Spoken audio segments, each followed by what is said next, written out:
Welcome back for another episode of Tiff's True Crime Series. Now today, we're going to be putting a spotlight on Charles Jones from out of Buffalo, New York. Charles Jones, age 26, is accused of killing his own mother. And he's also accused of killing his own daughter's mother. And the twist to this story is that he's possibly under the investigation in the death of his own daughter, his 10-month-old daughter named Royalty. So yeah, listen to this and I'll be back with some more stuff. But this isn't the first time Jones has been somehow connected to a body found. On July 18th, Jones's ex-girlfriend, 25-year-old Josette Lee, was found dead in her apartment on Main Street in the University District. Now, the Erie County District Attorney's Office has charged Jones with second-degree murder in connection with Lee's death.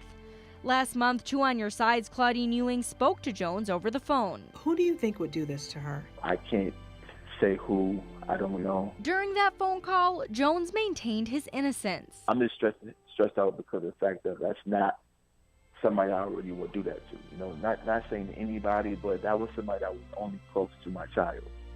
But I get the fact that people are going to point the fingers and say this and say that, and only the truth will come out. I'm just stressed out because of the fact that that's not somebody I already would do that to. You know, not saying anybody, but that was somebody that was only close to my child. Yeah, so I'm guessing, maybe, I'm just speculating, that the death of their daughter probably increased the bad blood between the two, because these people have been broken up for quite some time at this point. So it's kind of weird for me for them to even get into a situation which would lead up to her death in the first place, because they were already broken up and their child had been deceased for a year at this point. But yeah, however, listen to what her father says in the next clip, and this is why I speculate that maybe the death of their child increased the bad blood between the two. But listen closely. 3-year-old is charged with killing his ex-girlfriend, Josette Lee, last month. Then last Friday, he was arrested outside his mother's apartment, where police found his mother, 52-year-old Alethea Atwood Williams, stabbed to death and stuffed inside a closet. She may have been there for weeks. It was a murder by sharp objects. And now this. Jones and his ex-girlfriend had a baby girl named Royalty. She died last year. I spoke with the grandfather, Curtis Lee. When he had her, there was a problem. My wife would watch her. Chiquita would watch the baby, no problem. But as soon as he got a hold of her, it seemed like something else would happen. We get a phone call, oh, the baby stopped breathing, or something is going on with her, we got to rush her to the doctor. We also are now reviewing the death of a 10-month-old. I wouldn't be amazed if this were true, that he had something to do with the death of the baby, Royalty. This is a photo of Jones and the baby that he shared with Two on Your Side when he spoke with me by phone about his relationship with his ex-girlfriend while grieving the loss of their child.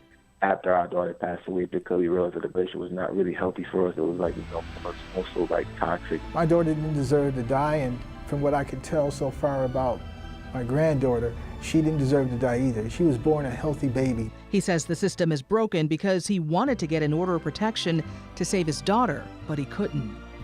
I would like to see in place a dual order of protection so that I could have saved my daughter's life.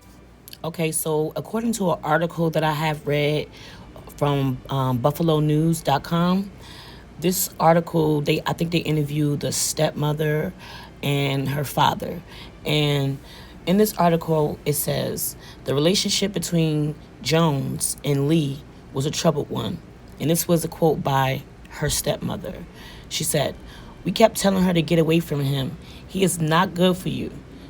And once the baby died, he said that she was going to be with him until death do her part. So that was a quote that was given by her stepmother after her death. And they said after the baby Royalty's death, Jones and Lee broke up. And they said they were remaining just merely friends, but they stayed romantically involved off and on. And the stepmother said she did not like the way that he treated her stepdaughter. She called him abusive and very disrespectful towards her stepdaughter. And she did not allow his ass in her house. Her stepdaughter, Jaquetta, she actually was a graduate from college, and she was working at Key Bank at the time of her death. And she recalls an incident where Jaquetta was pregnant, in which she called her and her father and told him that Jones had hit her in the face with the railing from a bed. Wow. And they rushed home, and when they got back into town, Jaquetta was downplaying the seriousness of what had happened. She said that in the article she had said that the last time that she saw her stepdaughter was 4 days before her body was found. She had stopped by their house, and she picked up some clothes, and she told them she'd be back later to pick up some more items. And she never came back. And she never responded to any of the text messages or phone calls that was coming her way. But during the time that she was missing, Jones was driving around in her car, and he also had claimed that he didn't even know where she was at this time. So when she was finally found, she was found in her apartment, fatally stabbed. Mind you, him and Jaquetta had been broken up for a while at this point, but they still was kind of like messing around or whatever. He didn't live with her, but he had keys to her apartment, and she had lived in that apartment only for 2 or 3 months, according to her stepmother.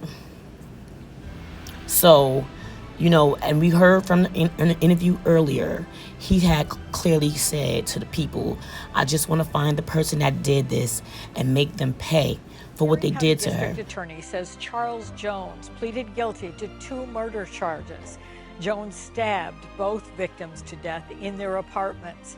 The gruesome crimes happened a few weeks apart in the summer of 2019.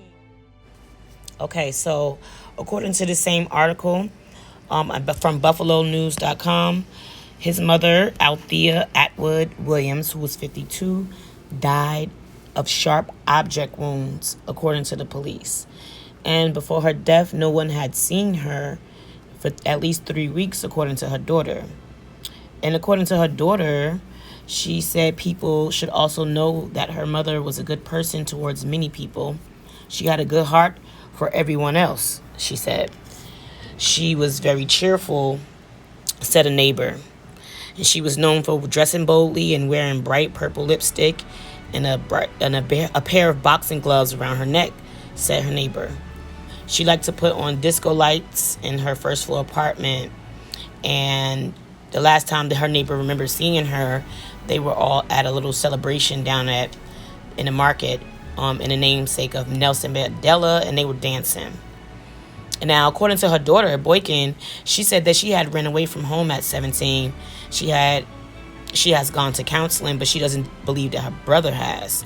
She said she had let her brother stay with her and her family several years ago, but kicked him out for stealing from them. But she says part of their abuse as children involved being locked in an attic or in a closet, she said. She also said that her mother once chased her brother around the house with a knife when he was 5 years old. She says she's not excusing any of her brother's alleged actions, but she wonders whether anyone understands how deep the wounds of abuse can run. She said, "I was there. I was raised in the same environment." She said he was a victim too.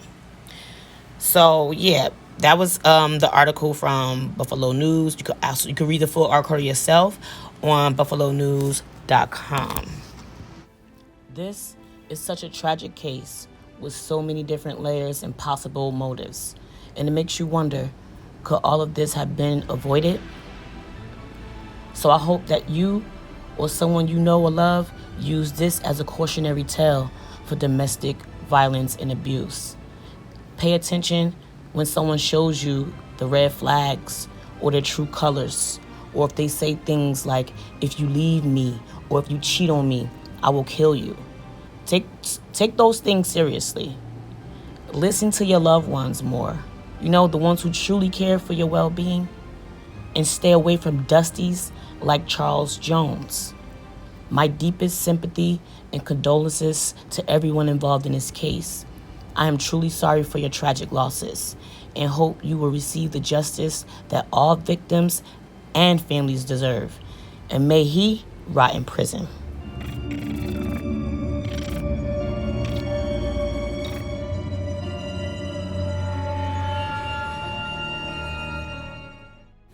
Don't forget to like, comment, and subscribe.